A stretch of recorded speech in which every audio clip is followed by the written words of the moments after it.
మళ్ళీ మనమే రావాలి. అభివృద్ధి, సంక్షేమం అందరికీ అందాలి. ప్రొద్దుటూరు సభలో సీఎం వైఎస్ జగన్. మేమంతా సిద్ధం యాత్ర ప్రారంభం. విజయమ్మ ఆశీర్వాదంతో తొలి అడుగు. ముఖ్యమంత్రి వైఎస్ జగన్మోహన్ రెడ్డి రాష్ట్రంలో ఎన్నికల వేడి పెంచారు. ఇంతకుముందు సిద్ధం సభల ద్వారా కార్యకర్తలకు దిశానిర్దేశం చేసిన జగన్ ఇప్పుడు మేమంతా సిద్ధం అంటూ బస్సు యాత్ర ప్రారంభించారు.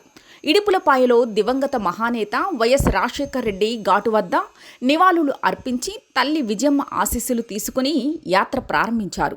ప్రొద్దుటూరులో అశేషంగా హాజరైన ప్రజలను ఉద్దేశించి సునిశితంగా మాట్లాడారు. ఈ 5 ఏళ్ల పాలనలో ప్రభుత్వం చేపట్టిన అభివృద్ధి, సంక్షేమ పథకాలను సూక్ష్మంగా వివరించారు. ఎక్కడా లాంఛనాలకు చోటు లేకుండా పథకాలు అందించామని చెప్పారు. రాష్ట్రంలో ఈ పథకాలు, అభివృద్ధి మళ్లీ కొనసాగాలి అంటే తమ ప్రభుత్వం మళ్లీ గెలవాల్సిన అవసరం ఉందని ప్రజలకు గుర్తు చేశారు. టీడీపీ దాని అనుకూల మీడియా ద్వారా ప్రభుత్వం మీద ఎలా దుష్ప్రచారం చేస్తున్నది అని ఆయన ప్రజలకు వివరించారు. తమ ప్రభుత్వం కేవలం సంక్షేమ పథకాలే కాకుండా ఎన్నో అభివృద్ధి పనులు అంటే ఆసుపత్రులు, పాఠశాలల అభివృద్ధి, పరిశ్రమల ఏర్పాటు వంటి వాటిని వివరించారు.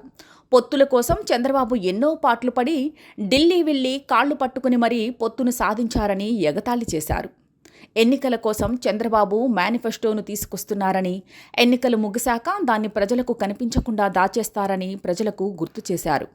రాజకీయం కోసం కుటుంబాల్లో చిచ్చులు పెడతారని అంటూనే వివేకానందరెడ్డి జీవించి ఉన్నప్పుడు విలన్గా చూపించి ఆయన మరణించాక ఆయన కుటుంబానికి మద్దతు తెలుపుతున్నారని, ఆనాడు ఎన్టీ రామారావును సైతం ఇలాగే దుర్మార్గుడు అని చెప్పి పదవి నుంచి దించేసి ఇప్పుడు ఆయన దేవుడు అంటూ విగ్రహాలు పెడుతున్నారని, ఇదంతా అవకాశవాదానికి పరాకాష్ట అని ఎద్దేవా చేశారు. విశాఖలో పట్టుబడిన డ్రగ్స్ కూడా టీడీపీ నాయకులకు, పురంధేశ్వరి కుటుంబానికి సంబంధం ఉన్న వాళ్లదేనని జగన్ ఆరోపించారు.